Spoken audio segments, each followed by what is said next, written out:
fait très mal. Donc, en conclusion, toujours dans notre cadre des particuliers dans leurs usages privés familiaux, déclaration en mairie, oui, dans tous les cas. On l'a vu et on l'a revu.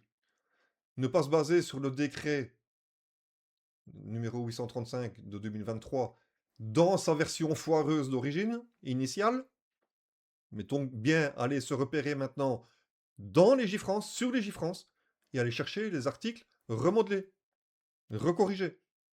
Plus la version foireuse d'origine. Très attention à ça. Le contrôle sanitaire, non. L'attestation de conformité, non. Désolé. Le carnet sanitaire, non plus. La signalétique intérieure, non plus. Maintenant, le bien fondé des choses, c'est pas mon problème, je veux dire, c'est pas le sujet, je veux dire, de ce soir.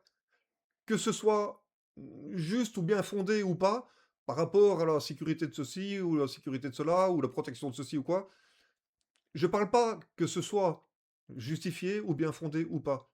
Je m'en tiens au cadre strictement réglementaire, juridique, et de ce qu'on peut accepter ou pas dans le cadre juridique tel qu'il est, dans la réglementation telle qu'elle est écrite. Que ça se justifie ou pas, c'est un autre débat. Moi, je me suis attaché ici simplement à une démonstration juridique, une démonstration réglementaire des textes, et pour contrecarrer ces rumeurs, ces intox, ces erreurs de considération, je ne sais pas trop comment il faut appeler tout ça, mais voilà. Mais si on s'en tient au regard de la réglementation, voilà ce qu'il en est. Point. L'analyse de première mise en service, mais c'est au minimum une triple analyse, et pas une seule. Le comptage des volumes utilisés, pareil, le compteur, oui, dans tous les cas.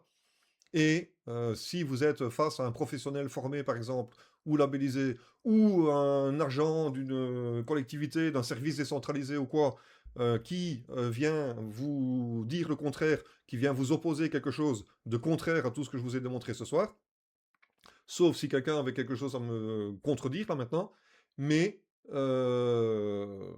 réclamer systématiquement un justificatif de la même manière que je viens de vous le faire aussi ce soir. C'est ce que je dis toujours.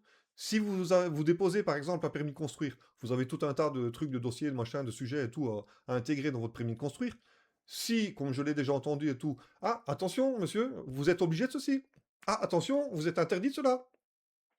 Systématiquement, quand on vous dit ça, ayez le réflexe. Où est-ce que c'est écrit? Comme je disais au tout début, on ne peut imposer ou interdire dans la loi, enfin sur le terrain, que ce que la loi a prévu. Donc, si c'est obligatoire ou interdit, ça doit être écrit quelque part. Si on vous oppose quelque chose d'interdit ou d'obligatoire, dites-moi où est-ce que c'est écrit, dans quel texte, et comment c'est écrit, et comment il faut le comprendre, systématiquement. En conclusion, donc ne plus, s'il vous plaît, de grâce, s'il vous plaît, ne plus confondre les eaux brutes,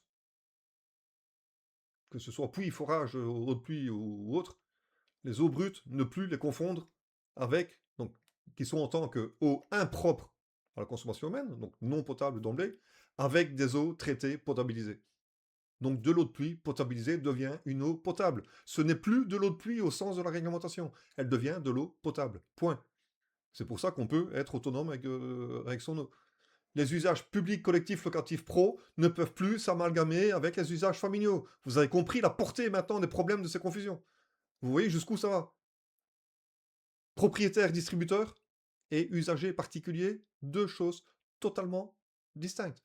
On n'est ni producteur, on n'est ni distributeur, on n'est ni fournisseur quand on est dans un usage familial. Point. Je suis désolé. Qu'on vienne me démontrer le contraire, s'il vous plaît. Stop aux tromperies. Stop à la tromperie généralisée. Vous avez vu que c'est quand même grave jusqu'où ça va. Et j'entends toutes ces erreurs, mais certaines depuis des années. Des années. Et il n'y a personne qui tilte. Il n'y a personne qui récupère. Il n'y a personne qui corrige. Pourquoi c'est encore Bibi qui doit se taper tout le travail, quoi? Donc, s'il vous plaît, arrêtons cette tromperie et laissons la place maintenant à la pédagogie. Et s'il vous plaît, expliquez le texte. Parce que c'est bien de faire des résumés, de faire des présentations et tout, mais essayez de rentrer dans la pédagogie aussi et d'expliquer les textes, de grâce. Donc, voilà, faites toujours, encore une fois, soyez toujours vigilants, faites attention à tout ce que vous lisez, que vous entendez, et patati patata.